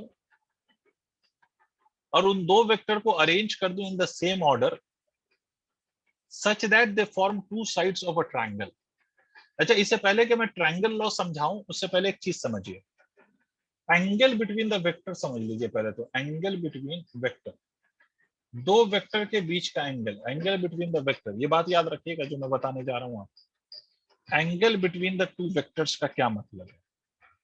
angle between the two vector का मतलब ये होता है कि या तो दो वेक्टर के टेल के बीच का एंगल, ये दिख रहा है आपको? तीन सिचुएशन बना रहा हूं, ध्यान से देखो। ये जब एरो को हम हेड कहते हैं और ये पॉइंट को हम टेल कहते हैं, और ये तीसरी सिचुएशन ये। तीन सिचुएशन आपको दिखी, तीनों में आप ज्योमेट्रिकली तीनों में एंगल देख पा रहे हो, तीनों एंगल हैं, एंगल्स तो तीन जगह पे दिखाई दे रहा है। बट जब आपसे पूछा है, बोला जाएगा एंगल बिटवीन द वेक्टर्स, तो एंगल बिटवीन द वेक्टर का मतलब या तो टेल के बीच का एंगल या हेड के बीच का angle. Angle between the vector ये नहीं होता है, मतलब हेड और टेल के बीच का एंगल को angle between the two vectors हम नहीं मानते हैं। क्या पॉइंट समझ में आया? प्लीज बोलिए। Angle between the Yes. Vectors का मतलब होगा the angle between the tail of the two vector और head of the two vector, but angle between one tail and one head नहीं होगा। तो एक छोटा सा पॉइंट पहले लिख लो, note. Angle between the two vector means, angle between the two vector means either the angle between the tail of the two vector, angle between the two vector means either the angle between the tail of the two vectors, angle between the two vector means either the angle between the tail of two vectors लिख लिया, Yes, sir. or head of the two vector, or sir head of the दोनों, two vector। बोलो। हाँ sir मैं कह रहा था sir, जो हेड के बीच में और टेल के बीच में दोनों को कहता है तो उनके बीच में रिलेशन होता है कोई? कुछ नहीं, उसको एंगल बिटवीन द वेक्टर नहीं मानेंगे। ठीक है, geometrically that is also an, geometrically that's an angle, but vectorially we will not be considering it as an angle between the two vector. हाँ बोलो, क्या पूछना चाह रहे हो? हाँ सर, तो ये दो जो है मतलब between both heads and both tails, इनके बीच में रिलेशन होता है सर? रिलेशन मतलब सर जो बिटवीन टू टेल्स वो इक्वल मतलब हो कुछ नहीं, रिलेशन? ऐसा ऐसा नहीं भाई, ऐसा वो ज्योमेट्री जबरदस्ती वाली बात, वो ज्योमेट्री से जो होता है वही एंगल का रिलेशन होगा। 180 मान ले माइनस थीटा या वो ऐसे हो। भाई, वो जो ज्योमेट्री है, वो ज्योमेट्री जो होती है ना, वो ज्योमेट्री लगेगी। मान लीजिए अगर मैं ये कह रहा हूँ ये वाला एंगल, मान लीजिए कि मैं आपसे ये कहता हूँ कि ये एंगल 60 डिग्री है, ये एंगल बिटवीन द वेक्टर है, टेल ऑफ द वेक्टर ये 60 है, तो ये एंगल कितना होगा? अगर मैं आपसे कहूँ ये पैरेललोग्राम है और आपसे बोला जाए ये वाला एंगल बताओ, तो ये वाला एंगल कितना होगा? तो सर ये 120 होगा। यह ज्योमेट्री काम करती है। वेक्टर कोई आपको एंगल का रिलेशन नहीं देगा, जो ज्योमेट्री है वही ज्योमेट्री लगेगी। समझे आप या नहीं समझे? ऋषिक, यस हाँ सर ये समझ बात गया। समझे? देखो ज्योमेट्री का जो रिलेशन है वो ज्योमेट्री का रिलेशन जो है वो वही लगेगा, वो वेक्टर से कोई रिलेशन नहीं निकलेगा एंगल का। ठीक है, तो एंगल क्या बका मैंने, angle between the two vector मैं लिखवा दिया आपको, either between the tail of the two vector और between the head of the two vector. लिख लिया बेटा? Yes, sir. Yes, ठीक है, अब ध्यान से सुनिए जो मैं सुना रहा हूँ। अब एक और चीज सुन लीजिए, वो लिखना नहीं है सिर्फ सुनना है। सेम ऑर्डर, सेम ऑर्डर का क्या मतलब है कि अगर मान लीजिए ये एक वेक्टर लिया हमने और दूसरा वेक्टर ऐसे ले लिया सच दैट कि दूसरे वाले वेक्टर का जो टेल है वो पहले वाले वेक्टर के हेड के साथ कोइंसाइड कर रहा है। The tail of this vector is coinciding with the head of this vector. तो ऐसा अगर कॉम्बिनेशन है, ऐसा कॉम्बिनेशन है कि एक का हेड दूसरे का टेल, एक का हेड दूसरे का टेल, तो इसको हम सेम ऑर्डर कहते हैं। क्या कहते हैं ऋषिक भाई? Same order. मतलब हम कहेंगे कि ये vectors are arranged in the same order. But अगर ऐसा हो कि एक का हेड है और दूसरे का हेड वहीं पर है, या एक का टेल है और दूसरे का टेल वहीं पर आ जाए, तो उसको हम ऑपोजिट ऑर्डर कहेंगे। इसका मतलब क्या है कि ये सारे सेम ऑर्डर में है, और ये वाला जो है ना, ये वाला जो है, ये वाला ये ऑपोजिट ऑर्डर में। क्या मेरा पॉइंट समझ में आया? टेल मी यस और no. Yes, sir. Yes sir. Sir ये sir. कंसेक्यूटिव ऑर्डर ही है ना? क्या? तो मतलब स्कूल में ये कंसेक्यूटिव ऑर्डर बताया है, इसको सेम बात हुई ना? हाँ वही सेम ऑर्डर कंसेक्यूटिव ऑर्डर एक ही बात है। कंसेक्यूटिव का भी यही मतलब, वैसे स्टाइल मारा है, वैसे जनरली हम लोग सेम ऑर्डर ही कहते हैं। खैर, तो कंसेक्यूटिव कहें या सेम कहें, एक ही मतलब होगा कि अगर एक का हेड दूसरे के टेल के साथ एंड सो ऑन। अगर हेड हेड कोइंसाइड हो रहा है या टेल टेल कोइंसाइड हो रहा है तो फिर that will B opposite order. Anyways, अब समझिए, अब ट्रायंगल लॉ को अब समझिएगा तो मजा आएगा। ट्रायंगल लॉ ये कहता है कि अगर मान लीजिए आपने दो वेक्टर लिए and you have arranged the two vectors in the same order such that they form two sides of a triangle, मतलब they represent two sides of the triangle। आपने दो वेक्टर लिया बेटा, ज्योमेट्रिकल मीनिंग समझो पहले, geometrical मतलब समझा रहा हूं। आपने दो वेक्टर लिया और दोनों को आपने इस तरह से अरेंज किया so that they form two sides of the triangle taken in the same order। या आप इस बात को ऐसे भी कह सकते हो कि if the two vectors represents two sides of a triangle in both magnitude and direction, तो उस केस में ये मान लीजिए एक वेक्टर है ए, ये ज्योमेट्रिकली क्या मतलब है वो समझ रहे हैं हम, और ये दूसरा वेक्टर है बी, और इन दोनों को हमने अरेंज किया इन द सेम ऑर्डर। ये ऐसे आपको दिखाई दे रहा है। सर ऐसे ही कैसे अरेंज किया? आपको किसने बोला ऐसे अरेंज करो? आपको कैसे पता इतनी ही एंगल पे अरेंज होगा? तो अभी सिर्फ समझो कि क्या कहा जा रहा है, वो हमें समझ में आएगा कि कैसे अरेंज करना होता है, वो समझेंगे। बट पहले ये समझिए कि अगर मान लीजिए आपने दो वेक्टर लिया है and the two vectors are arranged in the same order to form the two sides of a triangle, तो इस केस में जो आप एक लास्ट साइड लेंगे इस ट्रायंगल का, represented by third vector taken in the opposite order. दिख रहा है आप लोगों को? ए और Yes, बी sir. जिसको आपको ऐड करना है, they have been taken in the same order and they are forming the two sides of the triangle। तो जो थर्ड साइड है which is being represented by the third vector, this third vector will be equal to the sum of the two vectors a and b, और इस third vector को हम resultant का नाम देते हैं और इसको हम लिखते हैं a प्लस और b। मैं फिर से रिपीट करूंगा, रुक जाओ, पहले कुछ भी पूछने से पहले रुक जाओ, मैं फिर से रिपीट करूंगा उसके बाद पूछना। इसको हम रिजल्टेंट भी कहते हैं। फिर से सुने, ये ट्रायंगल लॉ ये कहता है कि if the two vectors are arranged in the same order such that they form two sides of a triangle, then the third side of the triangle represented by the third vector and closing the triangle will be equal to the sum of the two vectors। ठीक है, और actually में algebra में भी यही होता है कि भाई अगर आपको 4 और 2 को ऐड करना है तो इन दोनों का sum is given by the third number which is 6।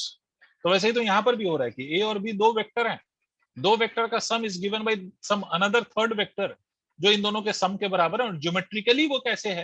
तो ज्योमेट्रिकली हम ये कह सकते हैं कि अगर हम दो ट्रायंगल बना दें with the help of the two vector which is to be added, तो उस केस में जो थर्ड साइड होगा उस ट्रायंगल का, जो उस ट्रायंगल को क्लोज कर रहा होगा, that will be equal to the sum of the two vector. Is it clear? Please respond. Yes, sir. Yes, sir. सबको So, ये ज्योमेट्रिकल मीनिंग है। अभी ये आर की वैल्यू क्या आएगी भाई, ज्योमेट्री से थोड़ी ना पता चलेगा उसका आंसर। ये तो सिर्फ ये मतलब समझ में आया कि ट्रायंगल लॉ कहता ही है, बट ये दो वेक्टर की अगर वैल्यू गिवन है तो रिजल्ट क्या आएगा, वो कैसे फाइंड होगा, वो अभी हम उस बात पे आएंगे। पहले आप लॉ लिख लीजिए। If two vectors arranged in same order for two sides of triangle, then the third vector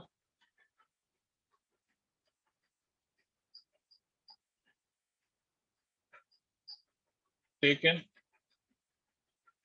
in opposite order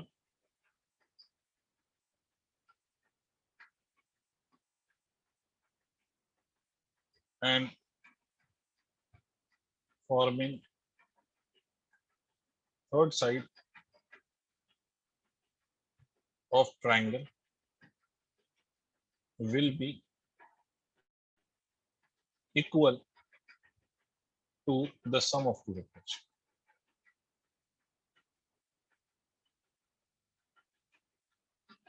ठीक है, पहले आप लोग इतना नोट करिए, मैं बताता हूँ इसके बाद कि ये ऐड करेंगे तो इसका फॉर्मूला क्या होगा, what is the formula to add the vectors, ये भी आपको समझाया जाएगा। पहले यहाँ तक नोट करिए एकदम खटाक से।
सर लिख लिया आप लोगों ने? ठीक है, तो ये तो हो गया एक सर मिनट। ज्योमेट्रिकल। ठीक है, ये ज्योमेट्रिकल मीनिंग है of the triangle law and how do we get the result for the sum of these two vectors that we are going to discuss now. तो पहले इसको नोट करिए एकदम खट से।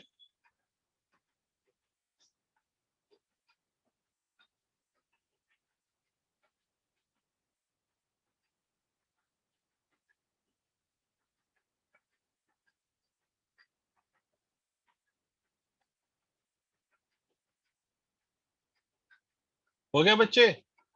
Yes, sir.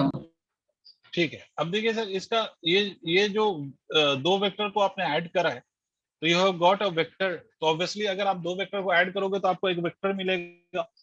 अब जब वो वेक्टर है तो उस वेक्टर में मैग्नीट्यूड भी होगी और डायरेक्शन भी होगा।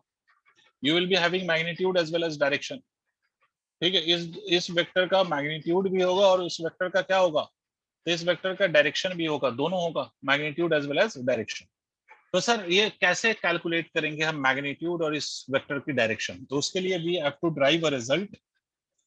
अब यहाँ पर डेरिवेशन है एक, और उस डेरिवेशन को आप लोग देखिए, ये डेरिवेशन आपके एग्जाम में भी पूछा जा सकता है। तो लिसन टू दिस केयरफुली। ठीक है, कि ये एक वेक्टर, ये दूसरा वेक्टर, दोनों को हमने अरेंज कर दिया। ये वेक्टर ए है और ये वेक्टर बी है और ये वाला आपका ये दोनों वेक्टर का रिजल्टेंट है, लेट दैट बी आर। ठीक है, although these are vector but we will be just taking its magnitudes for the derivation O A. और इस या तो इसको ऐसे कर लो,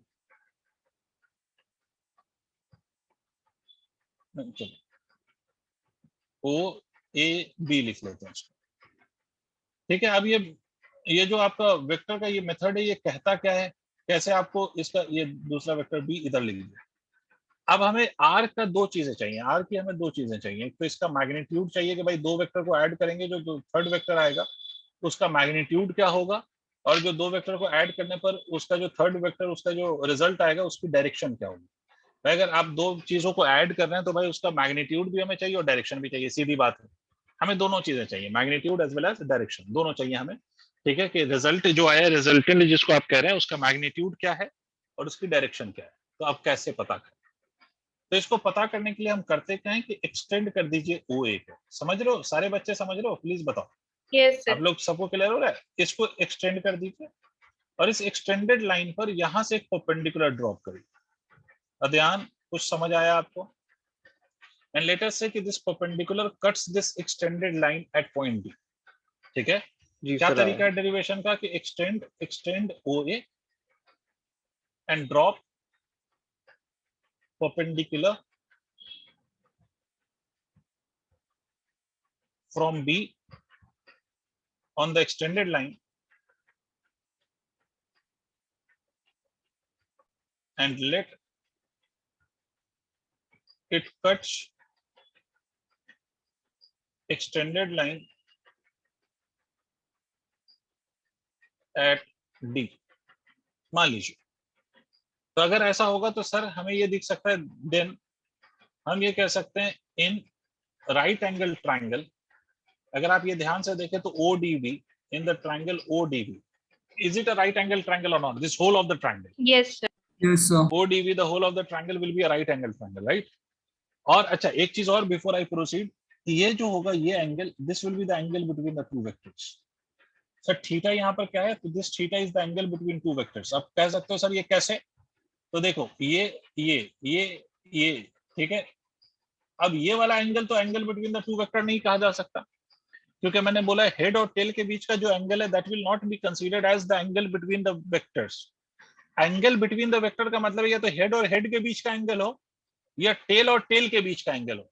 तो क्या करते हैं हम ऐसे केस में? इस केस में हम करते ही हैं कि अगर ऐसा सिचुएशन है कि where you have one head coinciding with another tail, तो उस केस में आप इमेजिन करो कि इस वेक्टर को अगर मैं इस लाइन के अलोंग एक्सटेंड कर दूं, ये जो वेक्टर है ना, ये वाला ए वेक्टर, उसको मैं ऐसे एक्सटेंड कर दूं, तो इस वेक्टर ए का टेल इस वेक्टर बी के साथ कोइंसाइड कर जाएगा या नहीं? And this will be considered as angle between the two vectors. नहीं Yes, आया? sir. ठीक है, तो इसीलिए angle between the two vectors यहाँ पर हमने बाहर दिखाया है। यहाँ पर ये जो थीटा है, थीटा ये एक्चुअली में क्या चीज है? ये एंगल बिटवीन टू वेक्टर को रिप्रेजेंट कर रहा है। आई बात समझ में? Yes, sir. Right. सब नहीं बोल रहे हैं यार। Yes, sir, आ गई। ठीक है, अब देखिए ये जो राइट एंगल ट्रायंगल है, इस राइट एंगल ट्रायंगल में I can use Pythagoras theorem, and according to that Pythagoras theorem can I claim that कि ये जो आपका OB का स्क्वायर है, दैट OB का square will be equal to OD का square, that is the base का स्क्वायर, प्लस ऑफ परपेंडिकुलर का स्क्वायर, मतलब BD का स्क्वायर। कह सकता हूँ क्या बच्चों? Yes, sir. ऑफ कोर्स मैं कह सकता हूँ, है ना? अच्छा, यहाँ पर याद रखिएगा, although we have RA and that B as vectors, but हम ये जो डेरिवेशन कर रहे हैं इसमें हम इसको एज वेक्टर्स कंसीडर नहीं करेंगे, rather will just be taking the magnitudes. Sir ऐसा क्यों करेंगे आप?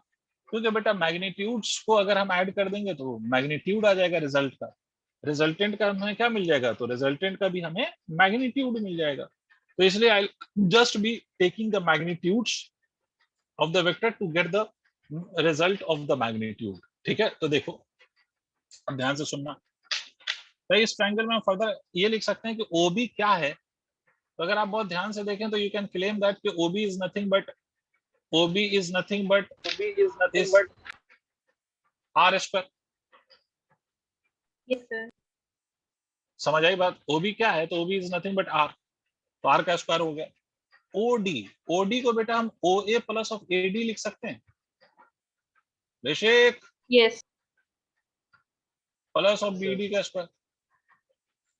अब देख, R square is equal to OA will be written as A, और AD हमें नहीं पता है, तो AD एज इट इज रहेगा, क्योंकि हमें नहीं पता वो वैल्यू कितनी है, बिकॉज इट वाज एक्सटेंडेड। तो एक्सटेंड होने पर वो वैल्यू क्या आई वो हमें थोड़ी पता है। हमें दो चीजें पता है, एक पता है वेक्टर A और दूसरा वेक्टर B। अब वो एक्सटेंड करने पर क्या हुआ नहीं हुआ ये थोड़ी पता होगा। देखो जनरली जब भी आपको दो वेक्टर ऐड करना होगा तो you would be knowing two things और टू क्वांटिटीज, दो वेक्टर और दोनों के बीच का एंगल। बाकी आपने एक्सटेंड कितना किया वो हमें क्या मालूम? तो that we will write in terms of the vectors and theta only. तो BD का स्क्वायर, इसको आप इक्वेशन 1 मान लीजिए। यहाँ पर दो चीजें हैं जो हमें कैलकुलेट करनी है इन terms of A, B and theta, और वो दो चीजें क्या हैं? एक है AD और दूसरा है BD। इसको फाइंड करने के लिए I will be taking this small triangle. देखो ये वाला जो ट्रायंगल है ABD, इस वाले ट्रायंगल में ये वाला एंगल थीटा है जो आपको दिखाई दे रहा होगा, ये 90 डिग्री है और ये A B is nothing but B. इस ट्रायंगल में अगर मैं cos थीटा लिखूं तो बेस अपॉन हाइपोटेनियस होगा, बोलो सर, AD अपॉन AB। इसका मतलब cos थीटा Yes. को हम क्या लिख सकते हैं कि AD divided by AB is nothing but B।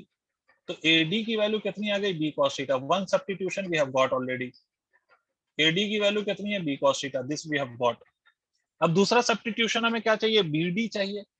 तो BD के लिए देखो, अगर इसी ट्रायंगल में मैं sin थीटा लिखूं तो sin theta will be perpendicular upon hypotenuse. ठीक है, तो sin थीटा को मैं फिर से लिख सकता हूं कि BD upon AB is nothing but B। तो BD को मैं कितना लिख सकता हूं, BD can be written as equal to B sin theta. ये आपको दिखाई दे रहा है? Yes, sir.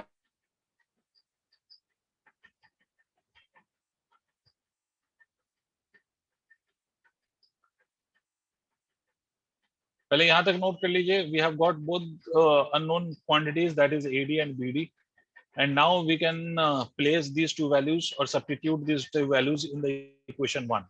तो यहां तक नोट करिए ताकि मैं फर्दर इसको सिंपलीफाई करूं and we get a result.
कर लिया सर नोट आप लोगों ने?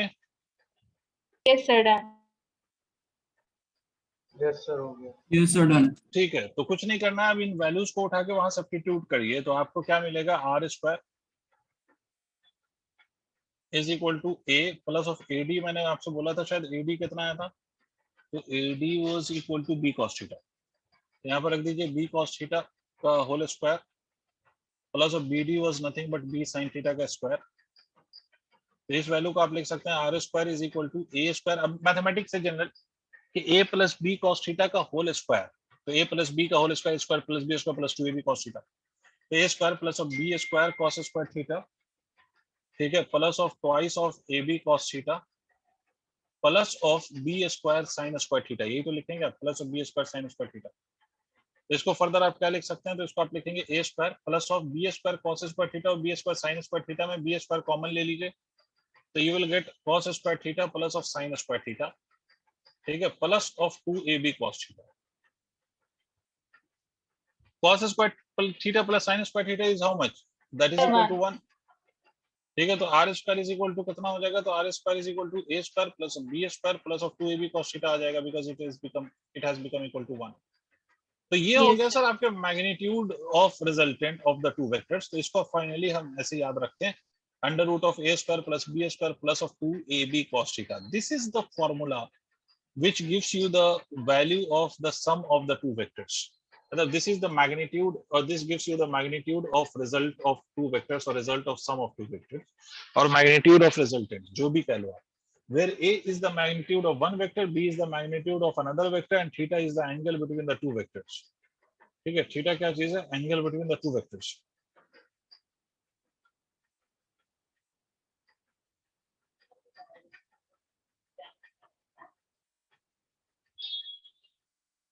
Theta is the angle between the two vectors. कोई दिक्कत, नोट करिए sir.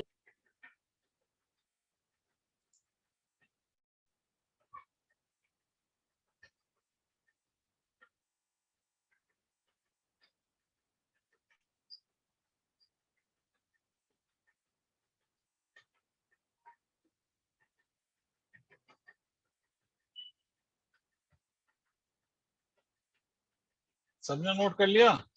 Yes, Yes, sir. sir. Yes, sir, done. अच्छा 1 मिनट, ठीक है।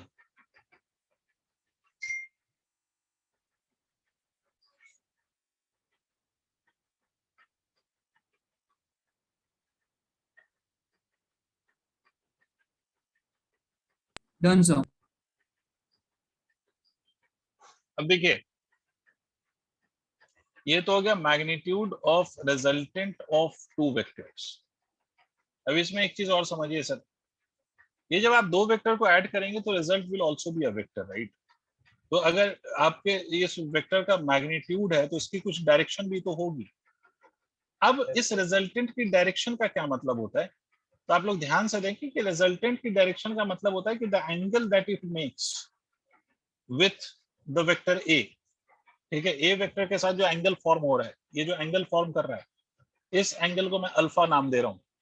ये जो एंगल फॉर्म कर रहा है with this vector A, that is basically called as its direction. Direction of resultant का मतलब है the angle that it makes with the vector A, ठीक है? ए वेक्टर के साथ जो एंगल बना रहा है वो that will be called as its direction. Clear है? अब इसकी वैल्यू कैसे निकालेंगे अल्फा की? याद रखिए, alpha is the direction of resultant. तो अल्फा की वैल्यू कैसे निकालेंगे? तो फिर से देखो, इस पूरे ट्रायंगल को आप कंसीडर करो। In triangle ODB, is it a right angle triangle और नॉट? तुम्हारे लिए मैं इसको जरा अलग करके दिखा देता हूं। ODB, this is your alpha, right? बोलो। Yes, sir. Yes, sir. BD आप लोगों ने देखा है कि B sin थीटा मैंने लिखा था, और OD में एक्चुअली में OA प्लस ऑफ AD है। तो यहां पर आप ये कह सकते हो कि ये A plus of B cos theta, अगर आप ध्यान से देखें तो। आपको Yes, मालूम है sir. कि tan मतलब होता है परपेंडिकुलर डिवाइडेड बाय बेस। तो इसका मतलब हम इसको लिख सकते हैं B sin theta divided by base is A plus B cos theta, ठीक है? तो ये tan अल्फा है। बट हमें tan अल्फा चाहिए या अल्फा चाहिए? तो आंसर इज कि we want alpha sir, we don't want tan alpha, rather we want alpha. Yes, तो sir. अल्फा क्या होगा? तो अल्फा अगर मुझे चाहिए तो tan को I have to take to the other side. tan को अगर आप Yes, अदर साइड पे ले जाओगे तो ये बन जाएगा tan इनवर्स। अब इनवर्स का मतलब मैं आपको समझाऊंगा, B sin theta upon A plus B cos। ये कहलाता है direction of resultant of the two vector, और वो इससे पहले वाला जो फॉर्मूला है that will give you the magnitude of resultant of two vectors. अब पॉइंट ये सर कि what is this inverse concept है, या ट्रिग्नोमेट्री में इनवर्स का क्या मतलब है? ये इनवर्स क्या चीज है? यहाँ पर कौन सी बला है इनवर्स? तो इसमें इनवर्स का मतलब समझ लें आप लोग। देखिए, इनवर्स का ये मतलब मैथमेटिकल मतलब ये नहीं होता है कि 1/10 मतलब इनवर्स ना, वो एक अलग चीज है। 1/10 is something else, 1/10 is called as spot, वो इनवर्स नहीं है। समझ रहे हैं आप लोग? Yes. इनवर्स एक अलग चीज है। इनवर्स का क्या मतलब होता है? इसका मतलब उल्टा काम जो हम करते हैं। क्या मतलब? अगर बेटे मैं आपसे कहूं tan 30 की वैल्यू बताओ, तो क्या कहोगे आप? बोलो बेटा। Sir, 1/. बहुत बढ़िया, 1/√3, बहुत बढ़िया, बहुत बढ़िया छोटी। ये ट्रिग्नोमेट्री जो है ना आपकी, ये जनरल ट्रिग्नोमेट्री कहलाती है कि अगर मैं आपको एंगल दे दूं और मैं आपसे वैल्यू पूछ लूं, तो ये आपको पता है कि भाई इस एंगल पे ये वैल्यू होगी, दिस इज जनरल ट्रिग्नोमेट्री, आपको पता है। बट अगर उल्टा सवाल कर दूं मैं, ये सवाल उल्टा भी तो कर सकता हूं कि बताओ कि 1/√3 tan की वैल्यू 1/√3 कितने एंगल पे होती है? समझे? ये बात Yes, उलट गई sir. ना। मैं Yes. आपको वैल्यू दे दूं और एंगल पूछूं, तो अगर वैल्यू दे के एंगल पूछूं तो यही इनवर्स कहलाता है। समझ आई बात? Yes, sir. वैल्यू दे दूं, मैं आपसे बोलूं भाई बताओ कि भाई 1/√3 कितने एंगल पे होगा, तो वैल्यू दे के अगर एंगल पूछा जाए तो वो इनवर्स, और एंगल दे के वैल्यू पूछा जाए तो वो जनरल ट्रिग्नोमेट्री होती है। तो इससे पहले जो आप एंगल देके वैल्यू लिख रहे थे वो जनरल था। अब उल्टा क्या होगा कि अगर वैल्यू देके आपसे एंगल पूछना तो वही इनवर्स कहलाता है। बेसिक लॉजिक ही है। वैसे मैथ्स वाले सर आपको ज्यादा डिटेल में बताएंगे इनवर्स इनवर्स, जिनके पास मैथमेटिक्स है उनको इनवर्स ट्रिग्नोमेट्री पढ़ना है बाकायदा। मैथ्स में इनवर्स ट्रिग्नोमेट्री पूरा का पूरा एक सेक्शन है जो आप पढ़ेंगे। बट अभी फिलहाल के लिए मुझे लगता है इतना काफी है कि जैसे अगर कहीं पर लिखा हो कि भाई tan alpha is equal to 1 आया है, तो आपसे कोई पूछ रहा है बताओ अल्फा की वैल्यू क्या है, तो हम कह सकते हैं alpha is equal to 45 degree. तो ये tan इनवर्स कहला। ठीक है सर, ये Yes, नोट कर sir. लीजिए, डायरेक्शन नोट करिए। कर लिया आप लोगों ने डायरेक्शन का फॉर्मूला नोट? सर पूछना था कुछ। हाँ पूछिए ना। सर tan इनवर्स की वाली कैलकुलेट कैसे करते हैं? नहीं, कैलकुलेट करने का अपने को तो देखो, वो तो मैथ्स वाले सर सिखाएंगे आपको कि किसका किसका कैलकुलेट करना है। हम लोग बस इतना कर सकते हैं सर, जिसका हमें पता है, जैसे हमें 30 पे पता होता है, 45 पे पता होता है, 60 पे पता होता है, 90 पे पता होता है, 120 पे पता होता है, 150 पे पता होता है, ठीक है, 270 पे पता होता है, 360 पे पता होता है, तो उसके लिए हम तो इनवर्स की वैल्यू लिख लेंगे। बट जिसका हमें नहीं पता, अब जैसे मान लो मैं ऐसे इनवर्स को तो छोड़ो, तुमसे मैं डायरेक्ट पूछूं, जनरल ट्रिग्नोमेट्री में कहूं कि tan 20, बताओ भाई tan 20 की वैल्यू कितनी होती है, बता पाओगे? नहीं सर। नहीं सर।